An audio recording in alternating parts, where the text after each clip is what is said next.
Bom dia a todos. Primeiramente, queria agradecer a todos que estão presentes e online acompanhando esse evento. Com grande satisfação que a gente traz Daniel Cervone, Walter Scott, para o Brasil para falar um pouco da personalidade sobre a perspectiva da teoria sociocognitiva. Esse é um evento que conta com a ajuda e apoio de muita gente, incluindo a Roberta Aze, Roberto Tadeu e o Roraima, que ainda não chegou. Então, vou deixar isso gravado aqui para ele ver depois. E também o apoio da Unicamp, FCM, que cedeu espaço, deu todo o apoio para a gente fazer, a diretoria, a CAAC, que está cuidando da parte técnica. E sem mais delongas, vou passar a palavra para o Dan, que vai fazer a primeira fala aí para a gente. Dan, it's up to you now, please. Thank you. I'm told I'm allowed to take off my mask when speaking, and I've done it. Well, first, greetings, including to the many of you who aren't here and are on video. Thank you for coming on video. My understanding from Dario is that not only if you're here, but if you're on video, there is some mechanism to ask questions and get the questions to myself and Professor Scott. So feel free to do that. There will be plenty of time for questions. First, I'd like to say it's my second time here in Brazil. Hopefully not the last time. I believe there's already 10 is the second time back. So I'd like to thank Dario and also, of course, Roberto and Nani. Oh, and Roberta Aze for their support. And I'll just find out what Roberta has me doing next. There are 4 of these talks, mostly in English, except for the words talks. That's okay. 2 today, 2 tomorrow, and Professor Scott will do the same thing, 2 today and 2 tomorrow. So that's the plan. I'm not even going to try to overview them all at the beginning. That would be kind of crazy because the outline has 50 points. But hopefully they'll be clear, and so I'll just start, and then by the end of the day tomorrow, we will find out if they were clear. The first one is titled Approaching Social Cognitive Theory. As you'll see from my cover illustration, we'll be approaching social cognitive theory slowly. It hasn't even gotten here yet. Seems to be, there it is. My assumption for the talk, and of course it's unfortunately with so many people not in the room, there's no way to check this by having people nod or shake their head no. But my assumption for the talk is that I don't need to tell you what social cognitive theory is. I don't need to tell you who this Albert Bandura person was. So I'm not going to do an historical background because my assumption is that if you've signed up for something with this name that has social cognitive theory in it, you're not starting from scratch. Nonetheless, the talk is proceeding slowly, as you can see already. It's quite slow. For the following reason, if you are highly familiar with Albert Bandura's work, then, or even modestly, you know that there are certain things in his work, in his writing, that actually don't happen. Bandura's, and I'll explain what this thing is on the upper right-hand corner of your screen. But when Bandura writes at length, often he starts in a place that's later than other people would start. Some people would provide background, explain why they're doing something, explain alternative approaches, and would set up the ideas before presenting them. Bandura, including in this book that's on screen, presents them. The opening phrase of many papers essentially is, according to social cognitive theory, If you're new to the ideas, you can see the ideas, but sometimes cannot clearly see exactly why those ideas are highlighted in social cognitive theory. This sometimes results in confusion. Look, here's a confusion now. So on screen, I should tell appearance of the cover what surely will be Albert Bandura's last book. So I'll take a moment to say what that is. Bandura, who passed away exactly a year ago, right? Within a few weeks,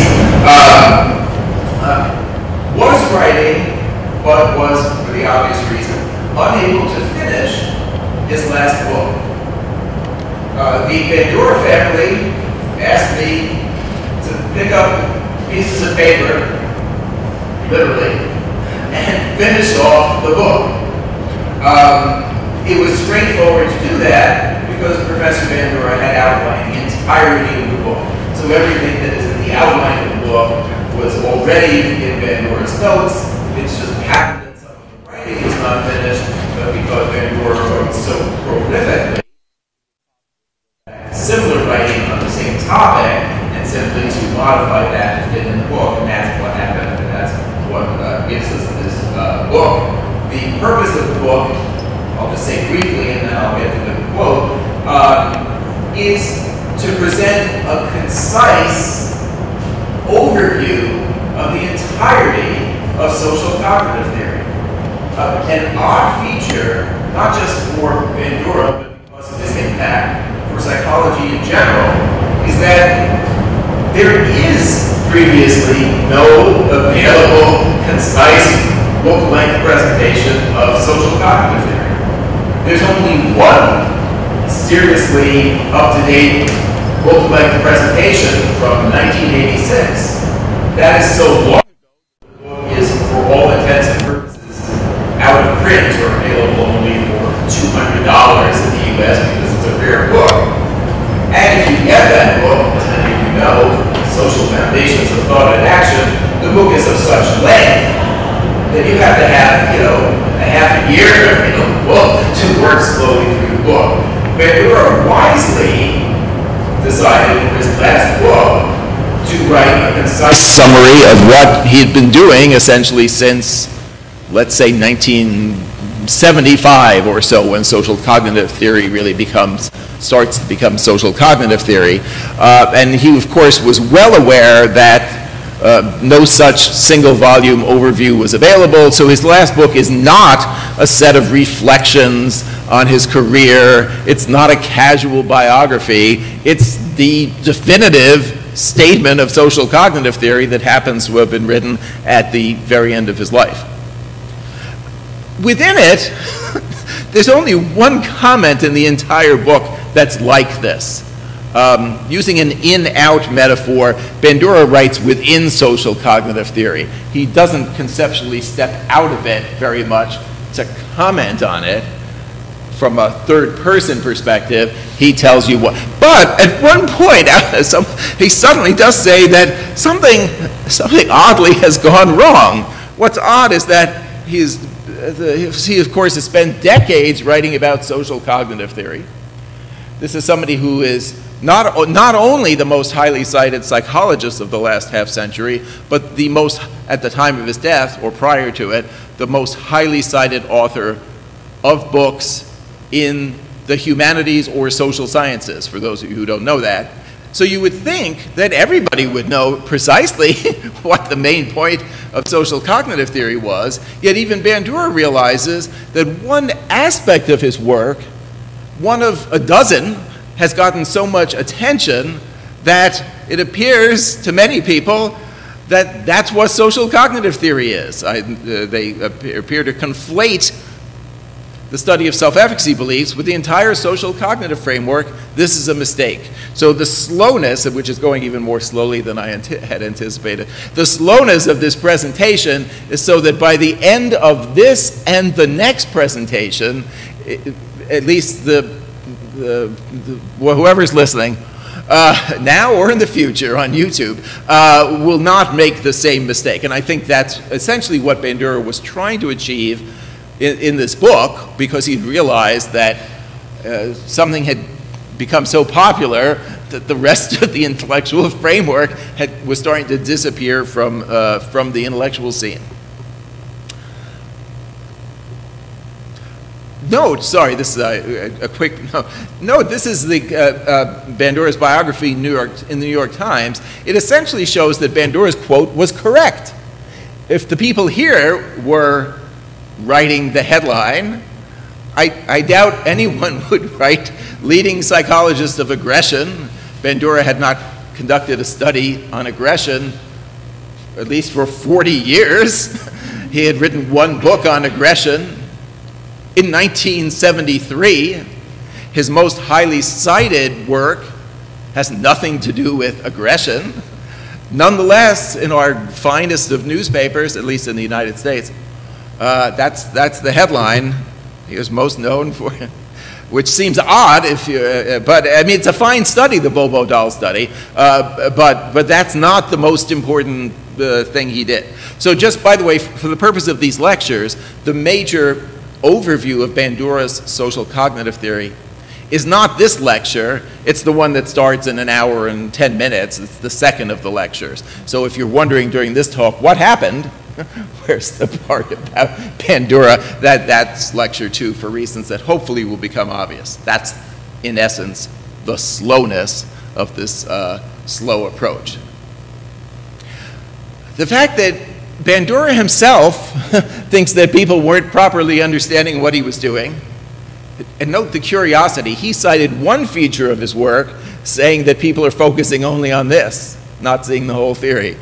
The New York Times, our best newspaper, identifies a different feature of his work and says that's what he was doing. That's quite odd for any intellectual figure of this magnitude.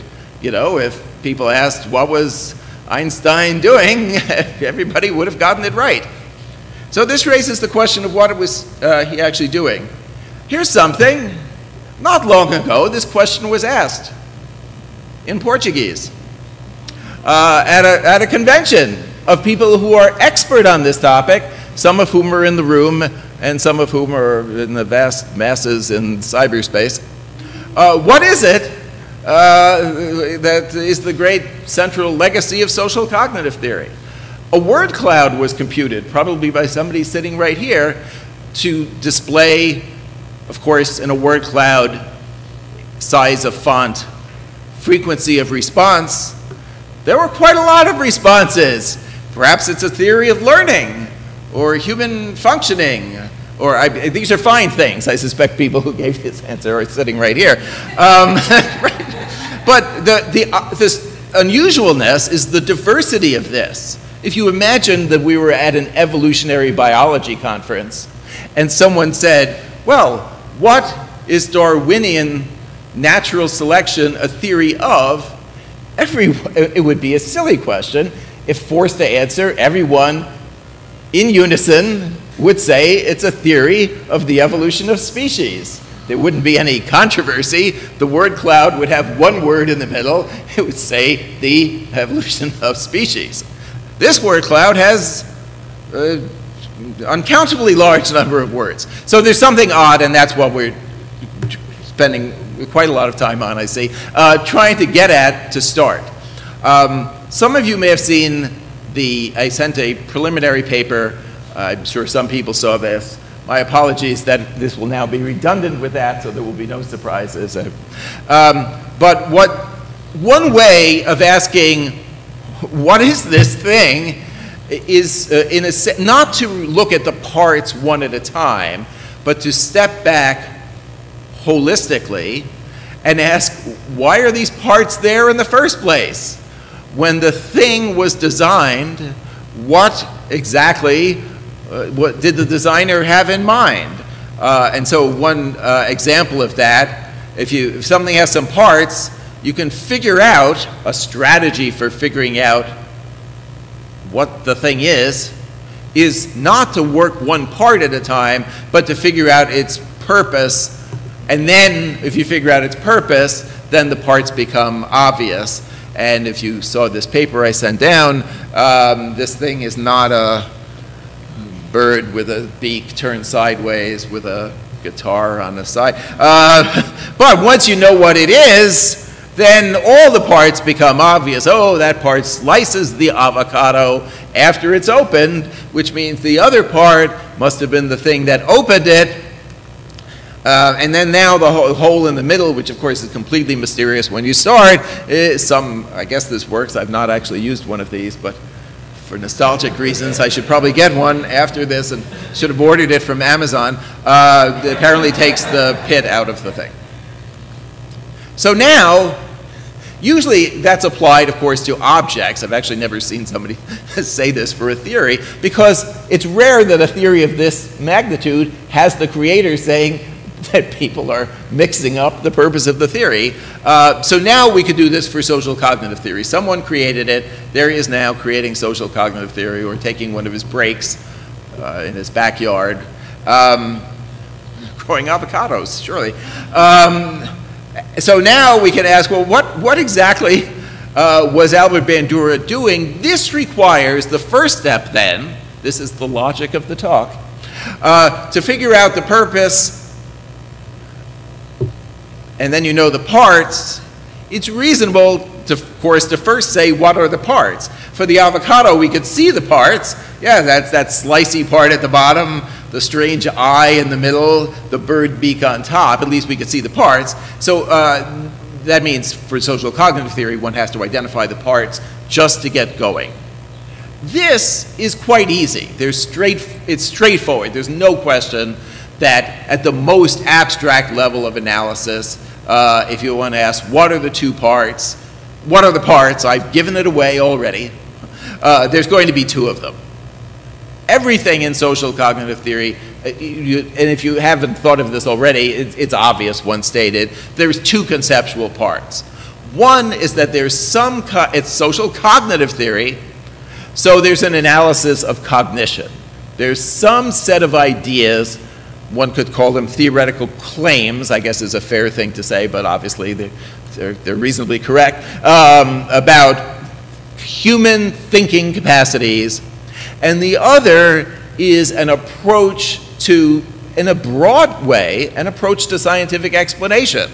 And then if you put these two parts together, if someone told you these two parts, you probably could figure out, in a sense, much of the rest of social cognitive theory. I won't do it as an exercise, but if somebody was new to this, within 5 minutes I could stop, and then you could go home and work out what social cognitive theory is, and you'd probably figure out something resembling social cognitive theory once you get these two parts. So the two main parts, of course there's a lot going on, but the two main parts are the claims about human cognition, which can be thought of as a model of the mind. Like there's, of course, different ways of thinking about the mind.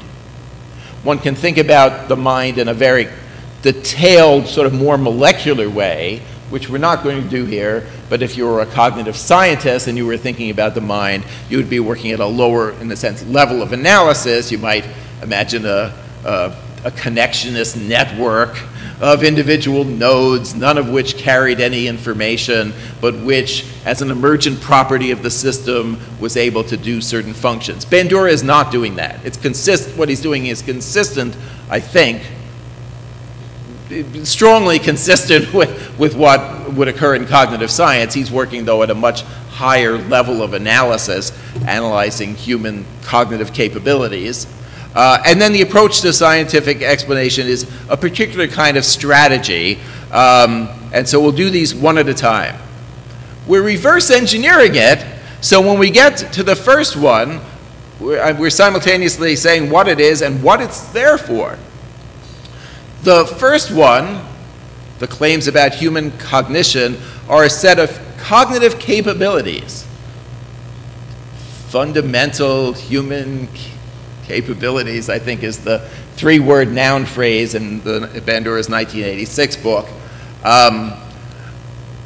Since none of these will seem surprising to you, even if you're new to social cognitive theory, and do not have a long background history in psychology, it would be possible to wonder, why is he even talking about this? Everybody knows that human cognitive capabilities is self-evident. However, there's a reason. Before any of you, and even me, were born, there were other perspectives on the following question. what are the core units of analysis? Where should we start by running a psychology? I won't go off track, but most of the major theories of human nature, if they're distinct from one another, the distinction is the starting place. What is, in the philosophical term, the ontology? What do you think exists as you're modeling? You're developing a conceptual model of mind. So if you were Freud, you think there exist mental systems with different layers. Some of them are unconscious. If you were a humanistic psychologist of the middle 20th century, you think there's a holistic self-concept and a motivational force to grow and achieve self-actualization. The background for Bandura, getting his degree in the 1950s in psychology, unquestionably is the behaviorism of B.F. Skinner. The behaviorism of B.F. Skinner lurks in the background for much of Bandura's writing.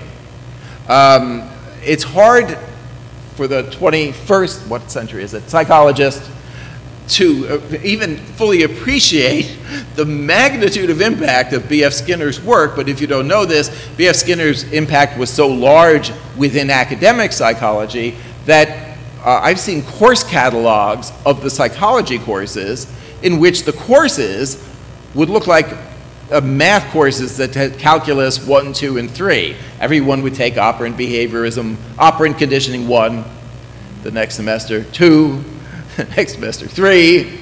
Entire textbooks, including at the introductory psychology level, were built under the assumption that the framework for psychology in general was operant behaviorism, and at the height of this, B.F. Skinner was surely America's most well-known psychologist. He was on the cover of magazines when his most highly selling, not this, a subsequent book came out.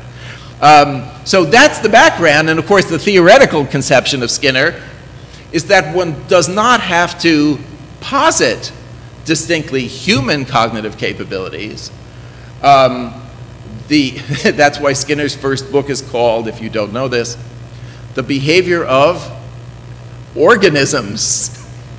You could be a parameter. I could be pretty much anything, and it was the most ostentatious title in history until How the Mind Works by Steven Pinker. But yes, behavior of organisms. It makes no difference which organism it is. The logic there was, just like with Galileo, if something is dropped and it's going to fall at a speed, it certainly doesn't make any difference if I drop the microphone or drop the glass of water, it falls at the same speed. So that's the background. There are no distinctly human capabilities. The things that seem like distinctly human capabilities, like speaking, are just behaviors no different in type than pressing on a lever. So that's the background. I'll try to speed up. I've spent a lot of time on the background. That's why Bandura outlines a set of human capabilities. Now they're fundamental.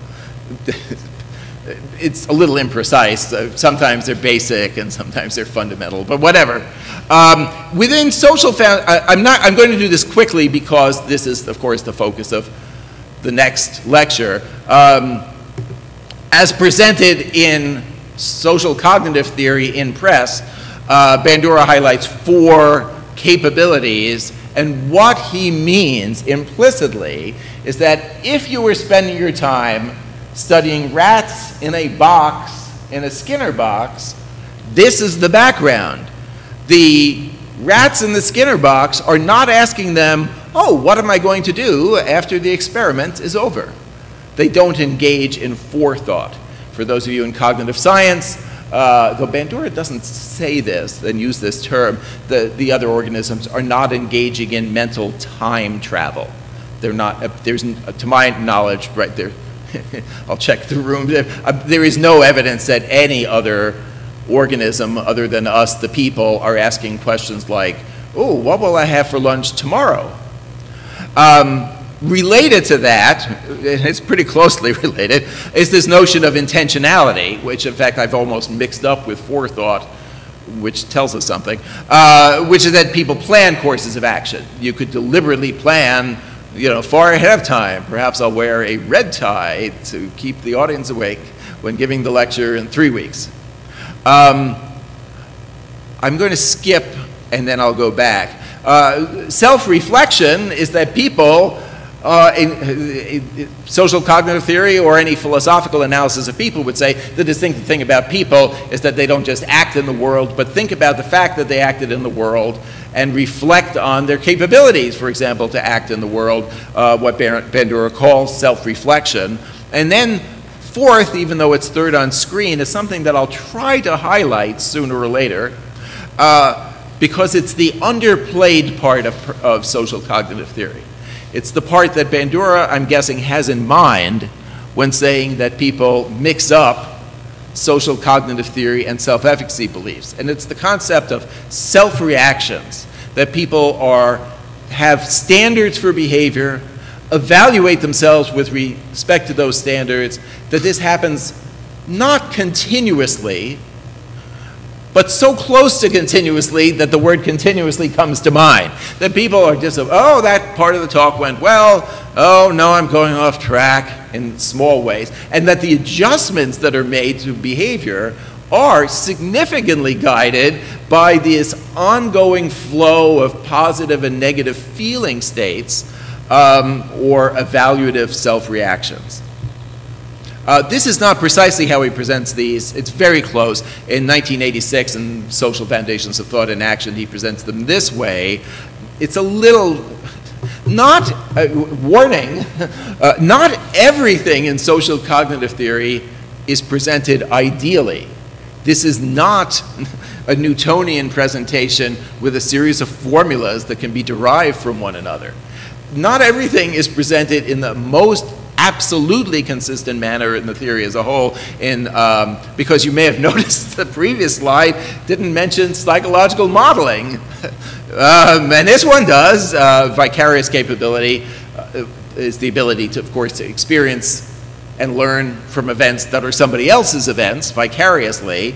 Obviously, any organism that has the ability for forethought and self-reflection and intentionality probably has the capacity for but whatever, that's the way they're presented in Social Foundations of Thought and Action. So that's the first part. The second part is this. In the long, multi-syllabic terminology that is social cognitive theory, it's an idea called triadic reciprocal determinism, which probably everybody is somewhat familiar with if they've seen Bandura's work. What I'm going to do for a minute is to, in a sense, take it apart into pieces. So the concept, again, always lurking in the background is behaviorism. Somewhat lurking in the background also are conceptions like trait psychology conceptions, in which you simply are kind of born with a trait, and it comes leaping out of your head in the incredibly vague language of personality psychology. The trait manifests itself in behavior, whatever that means. So everybody recognizes that if somebody does something, it reflects partly them and partly the environment. If you think even a little bit about this, you realize that's somewhat inadequate because persons and environments influence one another. I'm going to put up a particular person. I have no idea how well known or not known at all this person is to an audience of Brazilian psychologists, but this is the intellectually great figure internationally in the field of social psychology and partly personality psychology. The Polish, even though with the wars they kept having, sometimes the land was in Germany and sometimes it was in Poland, but ancestrally, Polish psychologist Kurt Lewin, if you've never seen his work, Kurt Lewin is one of the most brilliant psychologists of the century. He also had a particular mathematical background. He was a topologist by training, and so he tended in all his theorizing to try to go as far as he could in formalisms. This is not a precise formalism, but in any case, Lewin recognized, and this is pre-war, that everybody knows that behavior is a function of, everybody in personality psychology knows that behavior is a function of the person. Everybody in social psychology knows that behavior is a function of the environment, and that the way to think about all of this, and therefore in some very, very abstract way, to unify, if you care about the sub-disciplines, personality and social psychology, is to think of persons and environments as being interacting factors, and the goal then, of course this is at the most abstract level, but it suggests that the goal then is to talk about the way in which social settings interact with personal factors in bringing about social behavior. And this, in fact, is most, and I'm sure Bandura knew this is most of Bandura's model. It's not all of it, and then it's interesting to see what it isn't. So that's the what Bandura calls the partially bidirectional, every term in the analysis of scientific explanation by Bandura has at least 4 syllables, it seems. But that is the partially bidirectional model, which is the same model as Kurt Lewin's. And then Bandura's is like that. So it's the simplest thing in the world to draw. It's a concept of mutual back and forth interactions. The only thing that the talk has a structure to it, as you'll see in a moment. It's reasonable to then ask, what actually was unique about Bandura's model? He did not invent the notion of reciprocal causality, which I believe can be found in the German philosopher Kant in the 18th century. The concept of reciprocal interactions is part of any systems way of thinking, which soon after World War II, everybody started to think of it that way. Also, it's not unique, the behavior to environment part of Bandura's model is also not unique. Skinner wasn't crazy. He was well aware that when an organism acts upon the environment in which it lives, it changes that environment. That's the BDE part of Bandura's model. So everything is in somebody else's work except that. The one genuinely distinctive feature of Bandura's model, even though he draws all these arrows and everything's interacting, is highlighting the fact that what we think of as persons, the analysis of what I'll call personality systems, the P is persons here, of course, the qualities, the attributes of persons come about developmentally, in part by the fact that people reflect on their own behavior. He says that clearly, and that's the feature that as I scan in the main psychologists I've mentioned, that's not clearly stated. It is clearly stated, and this is not part of these talks, in the humanistic psychologies, including by the American psychologist Carl Rogers, whose work is frankly more related to Bandura's probably than people have pointed out. So that's the unique part. Now the talk moves ahead. There have been 2 parts to social cognitive theory. And now we're doing the reverse engineering with the avocado slicer. I have not forgotten that. There are these 2 parts. Now we can return to this question that was on screen and generated the word cloud, whatever that was, a few months ago. What is this theory a theory of? Well, at this point it becomes obvious. Let's see, there was 2 parts. One part, I'm sorry, I'm acting out the emoticon. One part was an analysis of the capabilities of persons. The other part was a strategy of scientific explanation whose unique feature has to do with the development of persons. Well, bingo, as they say in the United States, the only plausible thing to say about what social cognitive theory is the one that's in the title of Bandura's forthcoming book that says it's a theory of human nature, that it's a theory of persons. It's in essence a personality theory. So that means whoever said, hooray for that person. If you're, I don't know if you're here today or if you're at home, please email in and Walt Scott will send you a prize. And note, once you say that, it's obvious. So, sorry, this is the advertisement. Sorry, this is in the United States, you're not supposed to put up textbooks you've written as part of your talk. That seemed so dysfunctional that I I'm skipping that implicit rule. This is the forthcoming edition of a personality textbook. The chapters are like this. There's a section on psychodynamic theory, on trait theory, on social cognitive theory. That's 3 of the 4 or 5 major theories. If you go back to Social Foundations of Thought and Action, it begins with coverage of psychodynamic theory, trait theory, and then presents social cognitive theory. And if you thought of behaviorism as a theory of personality, Bandura knows what he's doing. For those of you who are historians, for some reason, in the middle parts of his career, he doesn't blatantly say this is a theory about personality. He does at the beginning of his career, when his first major, not major, but the first thing that looks contemporary is a book with Richard Walters called Social Learning and Personality Development. He does later in his career when he has a chapter or more on social cognitive theory of personality. For some reason, that's not what it says in the 1970s and 80s, and that, of course, contributes to the fact that people conflate social cognitive theory with one little part. And in case one is wondering, one needn't guess. This is a quote from, of all people, Bandura. Social cognitive theory provides, I highlighted it, he didn't have it in bold, an integrated theory of personality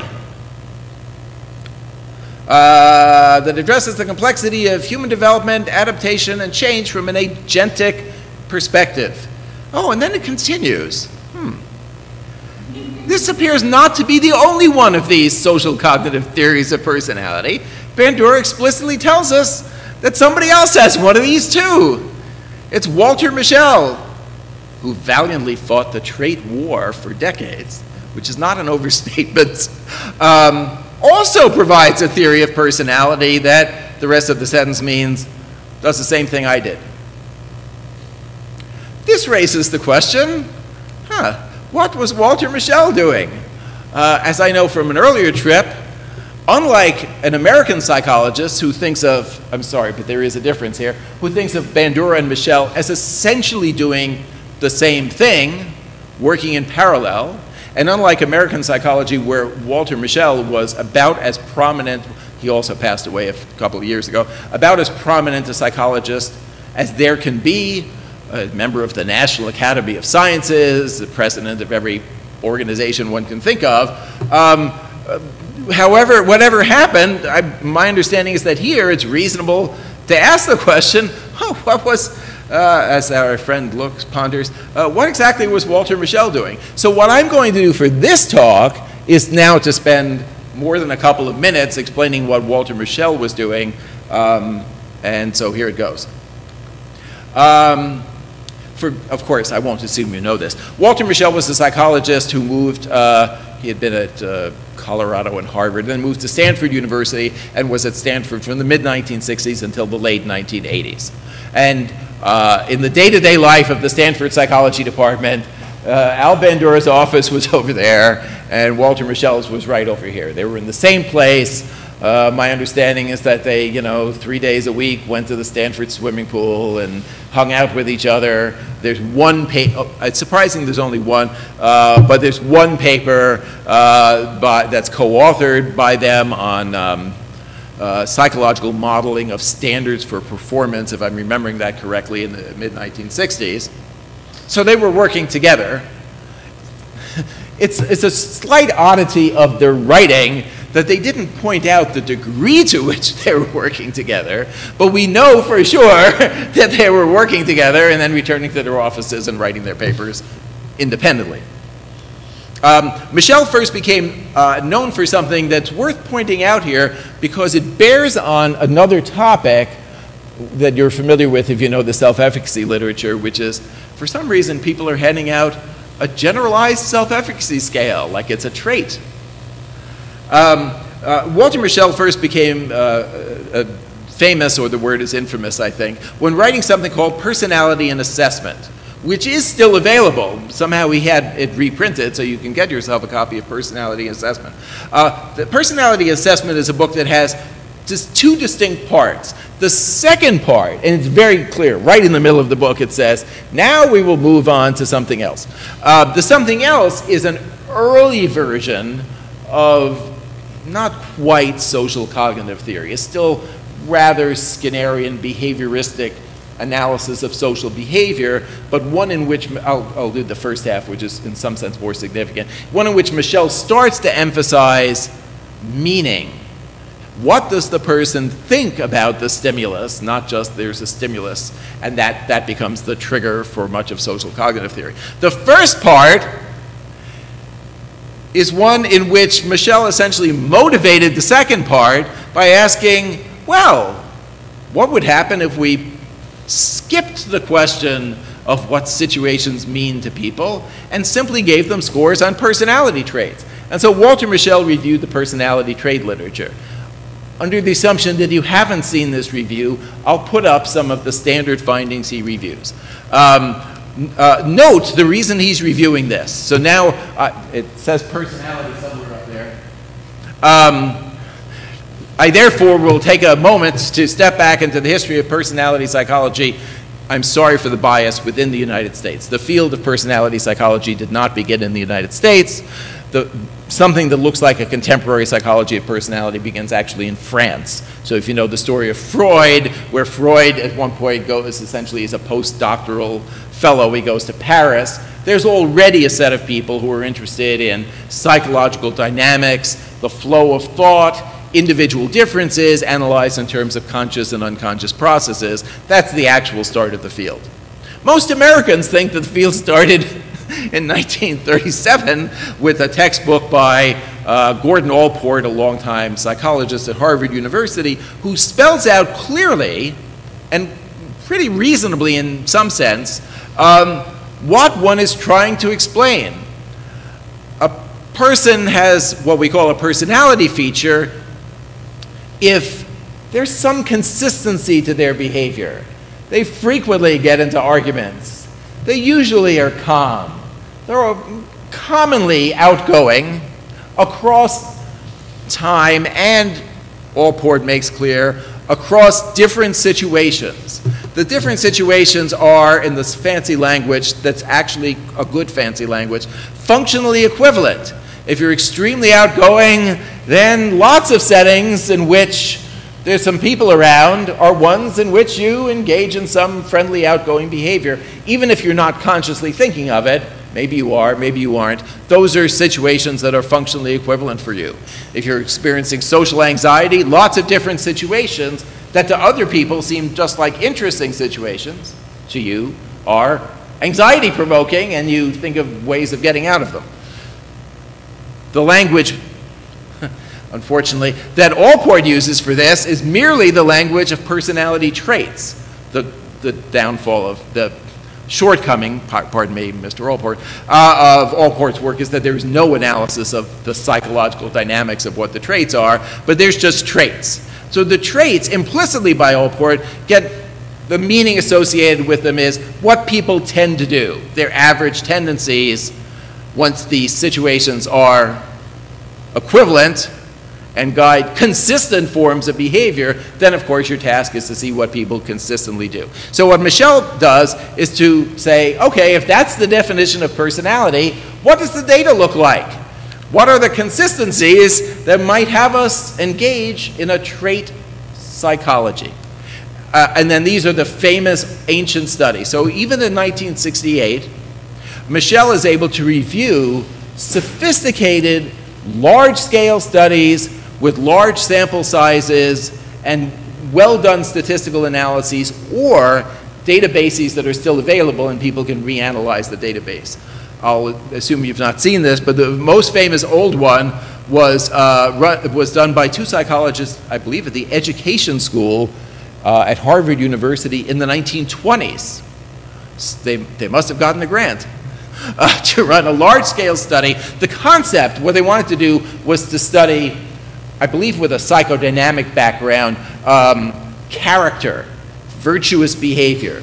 It might be that if you had a certain kind of childhood background, Freud would suggest, you would be more likely to have superego strength such that you had a high level of character that should manifest itself in different situations. And so then they had subsets of character, and in principle, you'd find that each subset was consistent, and then maybe they all were consistent, and there would be a big trait. this enterprise fell apart for the following reason. But we can only explain the reason by drawing this distinction. The classic distinction of personality psychology is whether a person is consistent across time in the same situation. That's trivial. Including behaviorism, every psychology theory in the history of the world would, of course, predict that the person's behavior would be likely to be consistent across time in the same situation. The big question is whether the kids who have high character and that they don't cheat on a math test also have high character, and that they don't cheat when keeping score at a sporting event.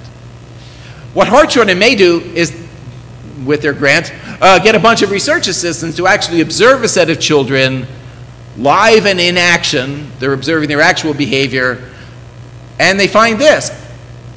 There's plenty of temporal stability, so they measure like whether kids are cheating. You can, of course, do this.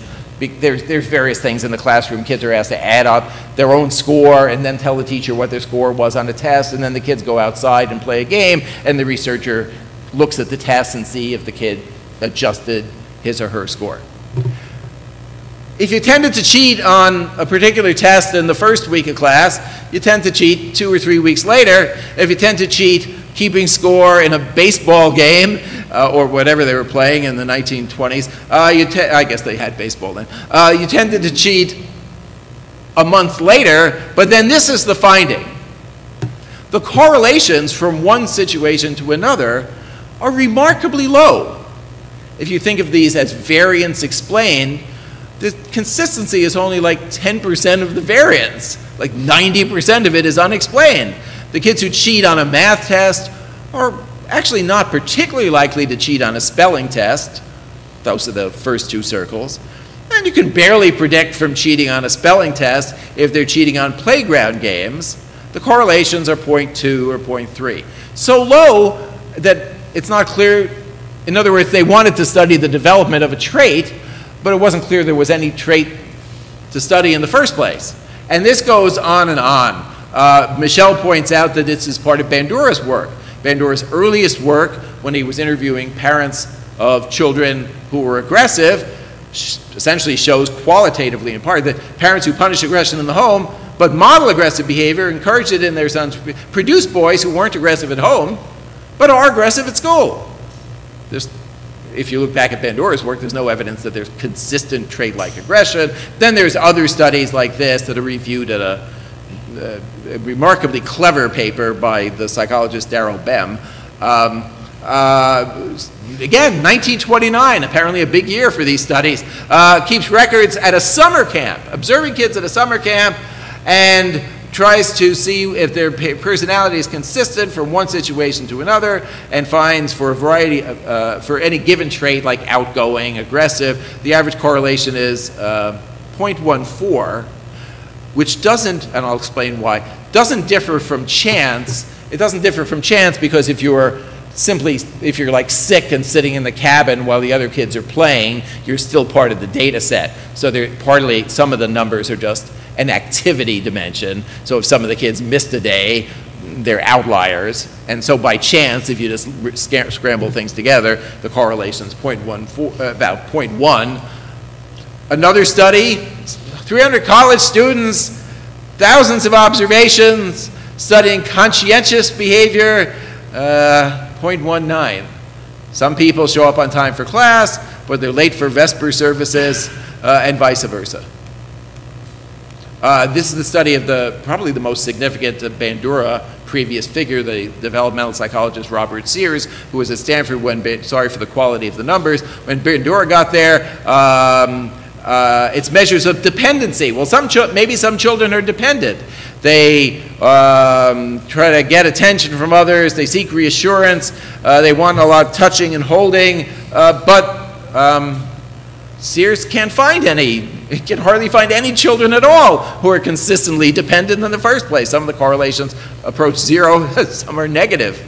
So what did Michel do? So the point of Michel's analysis is that if you started with these data rather than with Gordon Allport's book, there's no possible way that you would think that personality trait variables were a foundation for the field, because from step one, you'd be throwing out 90% of the variance. The correlations are only like 0.2. And so Michel says this, undermines the whole thing, the trait approach, boo, boo. And then Michel makes the argument that this is what humans are like, the same Bandura argument about the kids being aggressive at school and not at home. Well, this is how it works. People read the environment, they engage in mental calculations, they act strategically, and the specificity of their behavior is not due to poor methods, and not just the methods are bad, they had 15,000 observations.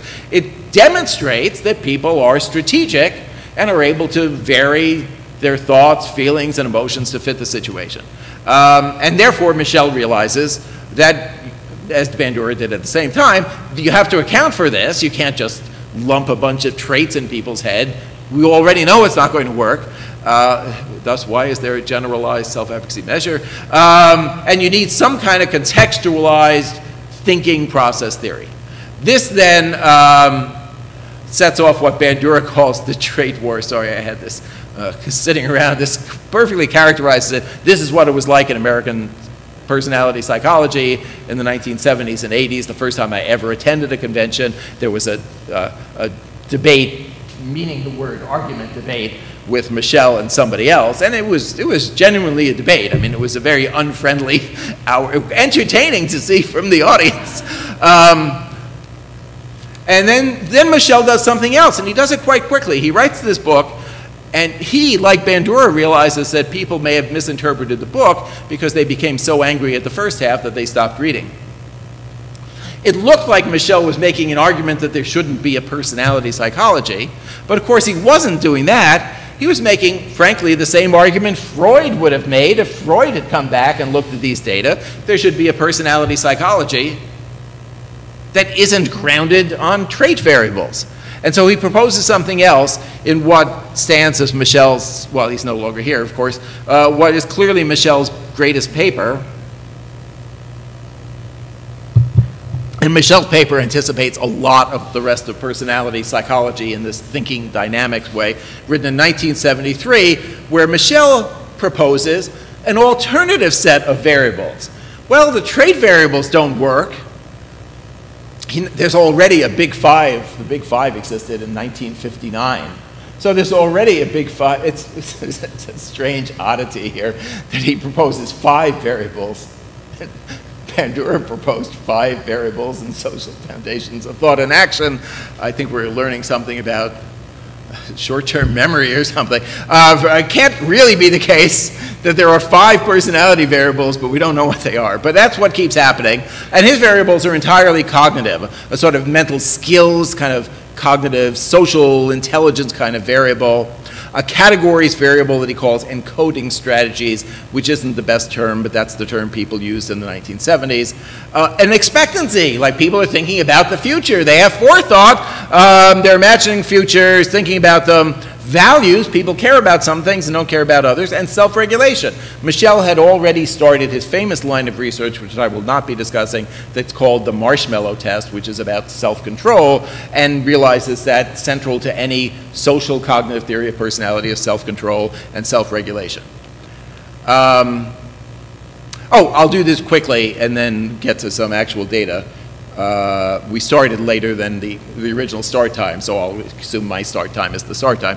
A few years later, Michel realizes there are 2 limitations to his own list of variables.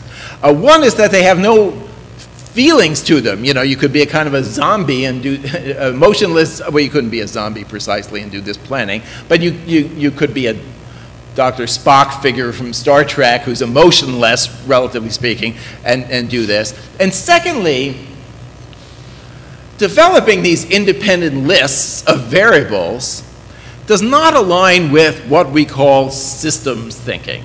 And by the 1980s, everybody, especially thanks to developments in cognitive science, everybody in psychology realizes, and I'll say a little bit about what systems thinking is, but it may be obvious, that one needs a systems theory that pays more attention also to feeling states, and he develops with Yuichi Shota this second idea in which they present what's called the CAPS model, a cognitive affective personality systems model, I am not going to do this slowly enough that it will be entirely clear. So if you've not seen this before and have a question, feel free to type it in, and we can discuss it, but it would ruin the sequence. That I don't want to spend an hour on this. That's the CAPS model.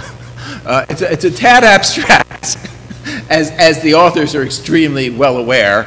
But the CAPS model, I'll just say this, and it'll be familiar to many of you, but not some others, is taking advantage of a way of thinking that in cognitive science is connectionism.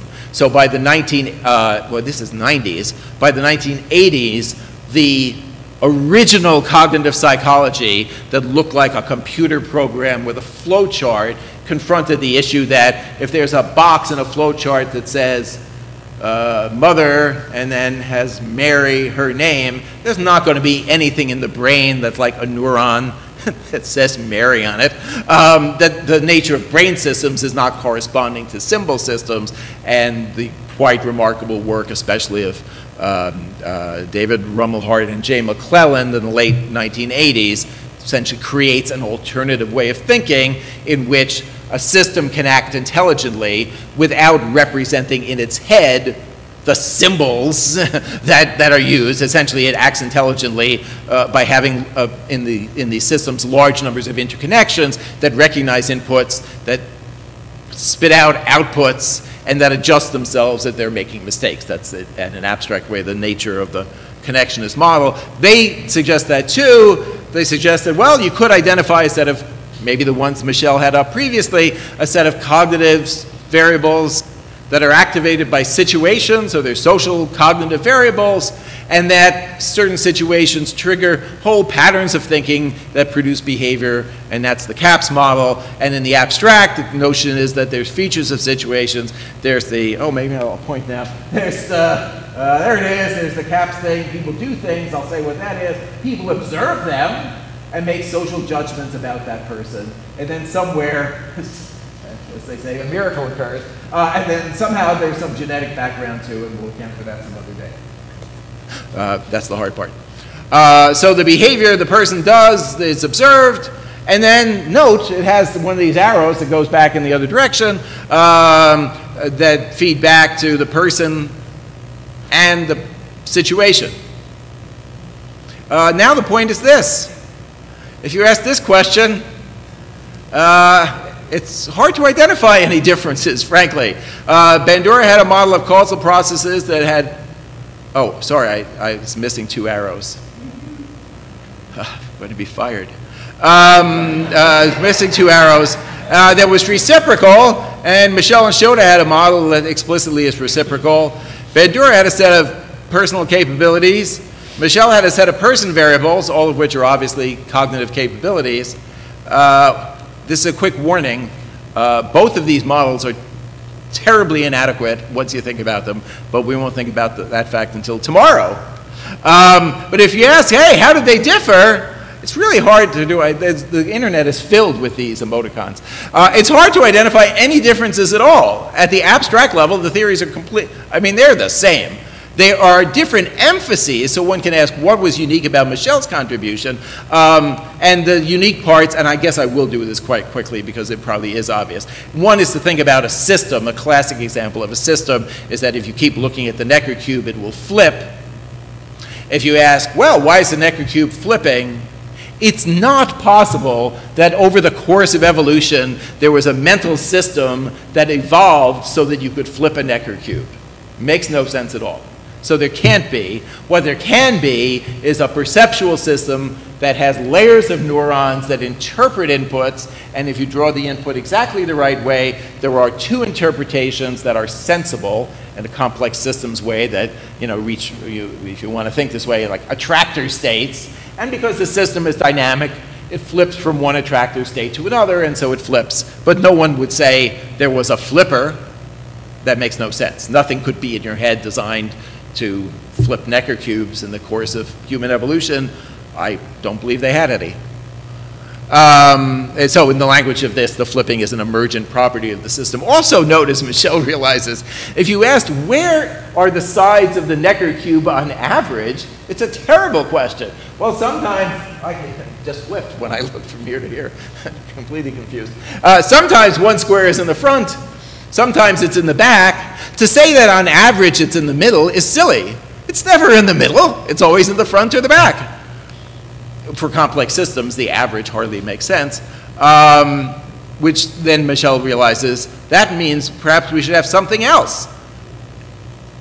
Even if they were predicting a little something, why did everybody decide to study what people do on average? Note, that's not what was done in other personality theories. Freud didn't study what people do on average. It would have made no sense.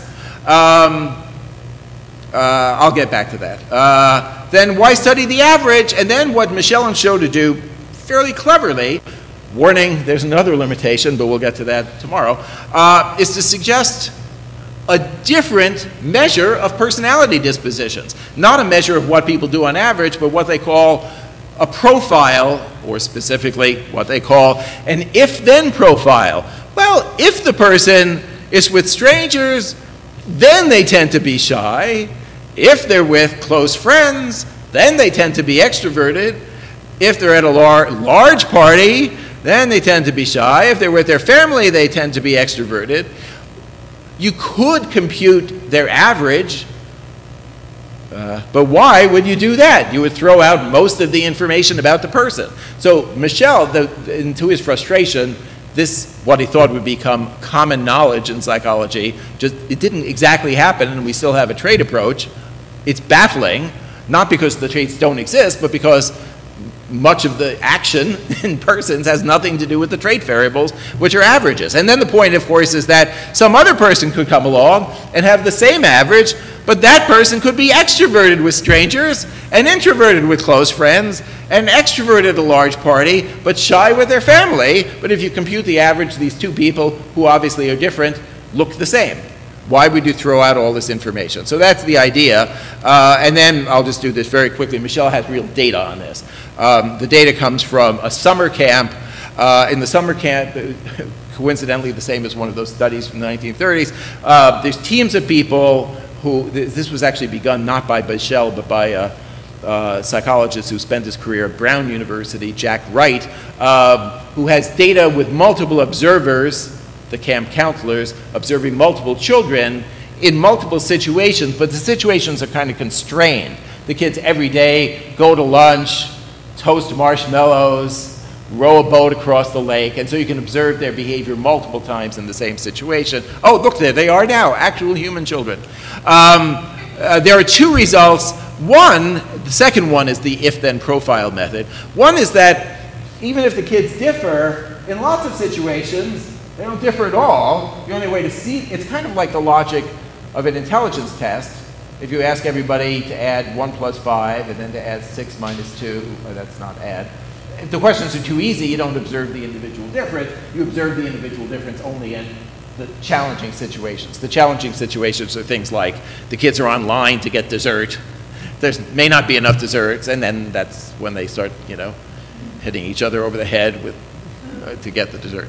But the if-then profile finding is this, that's the concept.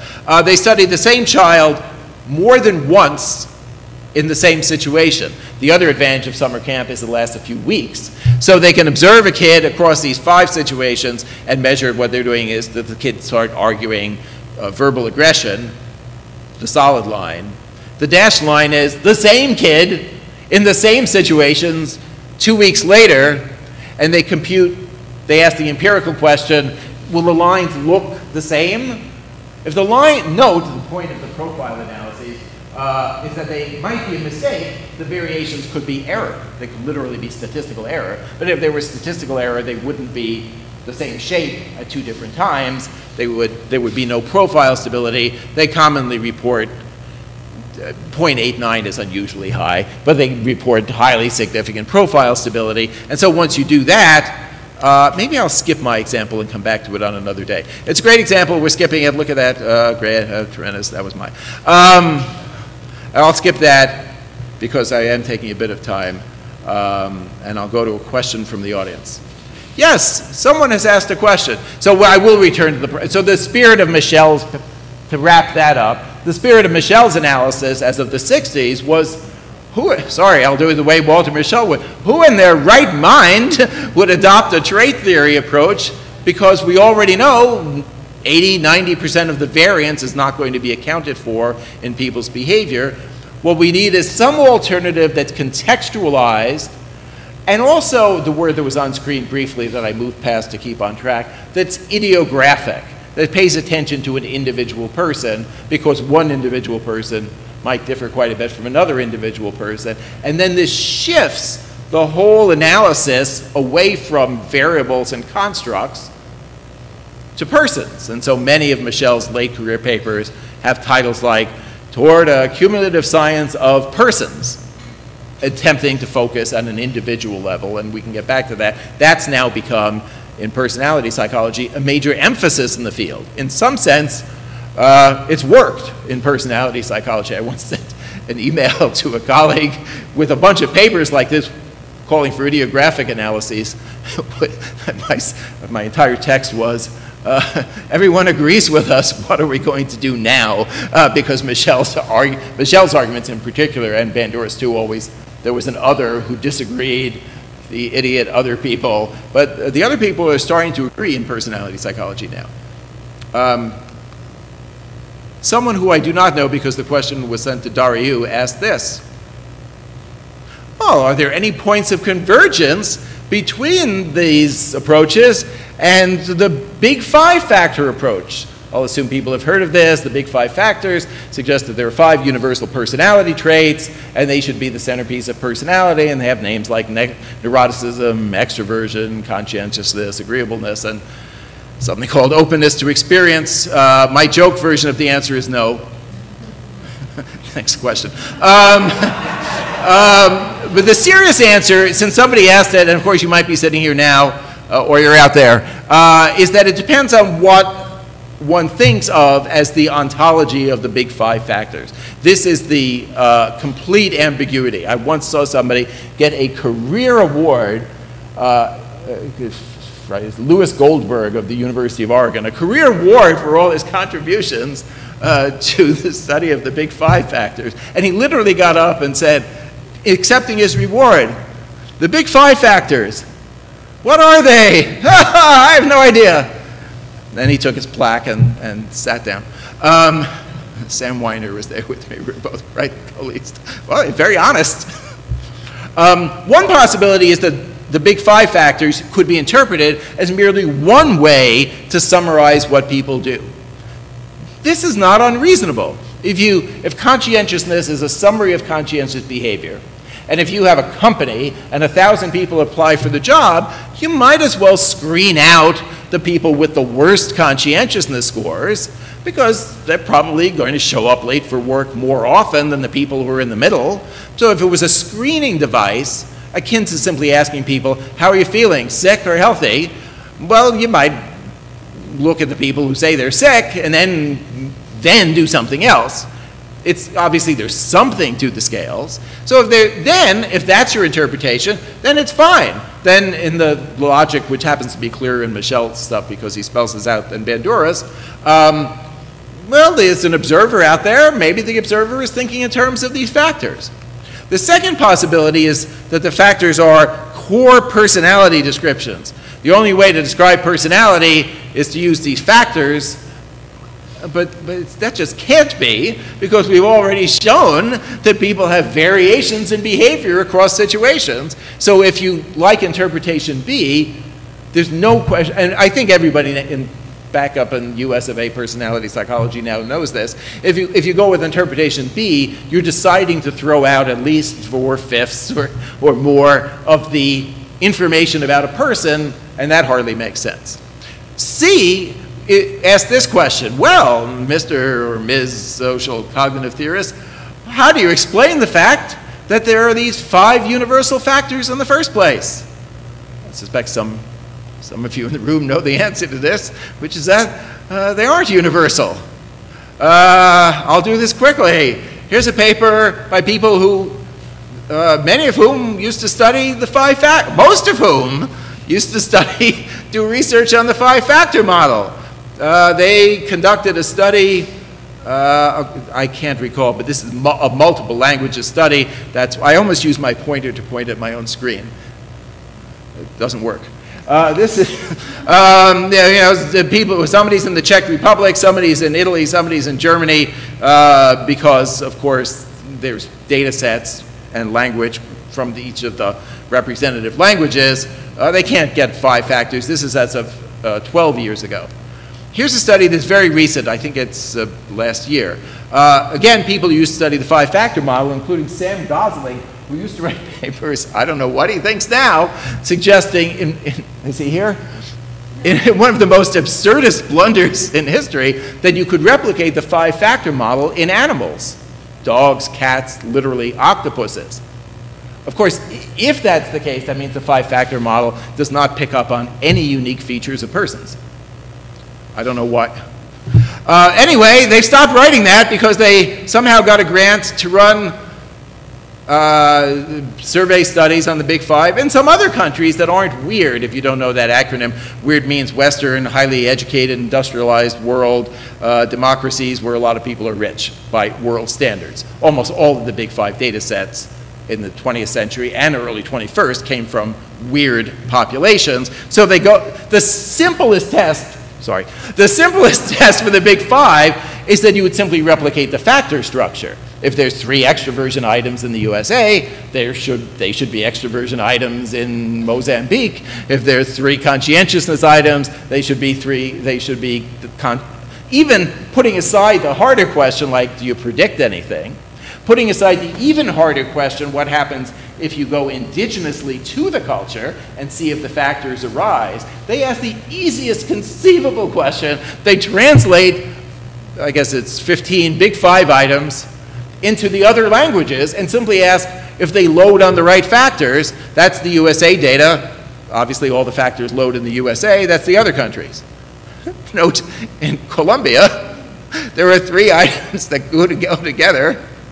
But, that maybe are, I don't know how they pull this off, maybe are interpretable as openness, but they're an extroversion item, a conscientiousness item, and an agreeableness item. For some reason, all the openness items are conscientiousness items in Macedonia. Note, it's not just a Western issue. Macedonia is just north of the origin of Western culture as we think of it, Greece. So there are, unless you go to Bolivia, in one after another, this is just a the paper, of course, is titled, oops, in essence, challenges to capture the Big Five personality traits. And this goes on and on. The Big Five traits, if you try to study them in Hindi, you run the factor analyses with the same items, you get 3 factors. They're the ancient Vedic triguna. If this replicates, you always get the ancient Vedic triguna: goodness, harmony, and essence, passion, mobility, and it looks nothing like the Big Five. If you run a personality study in China, this is a network analytic representation. The central node for the personality traits, which can be represented obviously network analytically, maybe it's not obvious, but we'll leave that for later rather than factor analytically. The big one in the middle is family conscious. Family conscious isn't the trait in the United States. That never shows up as one of the traits. Oh, finally somebody decides to go to Africa, of all things. Here's East-West Africa. In both languages, 2-factor solutions match. Usually it's extroversion and neuroticism, I believe. But 3, 4-factor solutions fail to overlap. No, completely unrelated factors. Got nothing to do with the 5 factors. Somebody else goes, I'm not pronouncing it. A lot of this work is done by, I do not know this person in Lausanne. But I do know somebody in Lausanne. Sorry. Thalmayr, they go elsewhere in Africa. Obviously, it doesn't work. The results suggest about lower, people cannot get the factors. This is fascinating. Using these data and then running a computer simulation, this appeared, sorry for lack of year, this is within the last 2 years. Somebody tests the following hypothesis, which I'll illustrate as I did with walked this morning. There's a personality style, at least in the US, that we think of as used car salesman. The person is outgoing, extremely friendly, cares about you, but you also know it's entirely strategic because they're trying to sell you something. If you have a hunter-gatherer society, you might not have that personality style because nobody's selling anything. The concept here is that you might be able to predict the number of personality factors you get from the diversity, in essence, the word occupations, the diversity of different things people do. So in a complex society like the one we're in now, some people are professors, some people are repairing cars, some people are running a bakery, some people are nurses, some people are in childcare. But if we were in a world in which we're agrarian or hunter-gatherers or nomadic, there wouldn't be a diversity. I mean, people would have complex lives, but they wouldn't have a diversity of different occupations. Everyone would be growing rice or whatever. They model using the data that was in those previous studies, and then with knowledge of the socioeconomic conditions of the different countries that were in those different prior studies, they can model the number of factors as a function of the complexity of the socioeconomic conditions, which of course means, ironically, there's a social foundations to the traits, that the traits are ways, it's not that they're not real, but if you imagine the Darwinian sense of niches, you know, if there's no coconuts on the island, there's no birds whose beaks break open coconuts. So it now looks like the ways of styles of behavior, of course, just like Bandura and Michel were saying 50 years earlier, are adaptive to the environmental conditions. So in a summary by somebody who certainly is not an enemy of the five-factor model, at some point Timothy Church, a cultural psychologist, points out, note, it may be difficult to replicate these factors in less educated groups. Most of the world is less educated than the populations that went into the five-factor model, all of whom were in universities in North America and Europe. Essentially, less educated groups, you know, is at least 85% of the world, and that's probably an underestimate. And then, I'm sorry, interpretation C is that the five factors are universal psychological structures. They're universal dimensions, and they're in the mind. And obviously, if the previous point failed, then this can't be true. If they were universal structures, then you would find them in every culture. Every culture you go to, you find blood pressure variations, variations in bone density. If they're universal structures, there shouldn't be any cultures in which you don't find evidence of the factors, but instead, you're finding them only in, you know, these particular cultures way over there that, that have a complex socioeconomic life. And I haven't gotten to the other, so independent of the classic issues, oh, do the personality traits predict things? There's no universal personality traits in the, oh, that's what I meant to say. There can't be universal structures for a whole bunch of reasons, some of which I'll skip, but one of which is that you'd find them everywhere. Oh, good, I'm roughly on schedule. So now what we've had is a coverage of two people's work. I'm sorry to be so surprised that I was roughly on schedule. Two people's work, Bandura and Michel, that overlaps considerably, and in both cases clearly is designed as a conception of persons. We just contrasted those with something else that to the present day is exceptionally popular, and at least if you're on a US-based browser and you put in personality test, you of course get, well, you either get the five-factor model or the Myers-Briggs personality inventory. How this happens, I don't know. This isn't the point of this talk. Or for anybody here who hasn't thought through these and wants to, there are a number of these personality theories that were the big impact personality theories, starting at the time of Freud in the late 19th century. The issues that were highlighted by Bandura, and frankly, in particular, starting in the 1960s, Michel, the notion of meaning construction, that the person isn't responding to a stimulus, humans in chairs, they're responding to a meaningful setting. The pleasant people invited me to give a talk. I hope it ends on time. That's essentially the way to conceptualize the personality theories. The oddities of both trait theories, and even though, of course, in some ways they say things that are right, we're not going there today, but a set of ideas of evolutionary psychology that, of course, are partly right. Obviously, we evolved mechanisms because they were useful over time. The strangeness of those approaches in personality psychology is that if somebody does something, shows up on time for class, the researcher classifies the behavior. Oh, I know what it is. It's a conscientious behavior. The person could be showing up on time because they're so anxious that they're worrying. It could be a neurotic behavior. They could be showing up on time because all their friends are in class and it's an extroverted behavior, or it's an agreeable behavior. In social cognitive theory, and to their credit, Freud's psychoanalysis and these various humanistic theories, the psychologist does not assume that I know what the behavior means. The psychologist assumes that the person knows what the behavior means, that it could have some unique idiosyncratic meaning, and that has a lot of implications, including the ones that Walt will talk about, which is that the task of assessment then is not to measure a construct by classifying behaviors, because we don't even know what the behaviors mean. We have to sort of get inside the head of the person, and that's what the assessment has to do. Oh, yes. There are questions. I wonder if she is here today. No, I'm just kidding. Oh, she is here today. Sorry, for those of you at home. Veridiana? Was that close enough? Sorry. Ask this. Although we haven't yet gotten to Bandura's theory, which is going to start after a 10-minute break or something. The self-efficacy work is so well known that Bandura thinks, everybody thinks that's the only thing he's doing, and so it seemed reasonable to go to your question. Oh, what's going on with this Bandura? Veridiana asks. He seems to always be oriented to an improvement. I'm sorry, I'm adding some tone to it.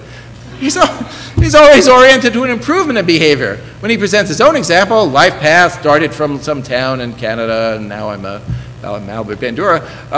We see the self-efficacy can be something that can help people to overcome situations that aren't so good. But, I may have changed the wording a tiny bit, it seems to me that we can use the power of self-efficacy to do bad things to ourselves too.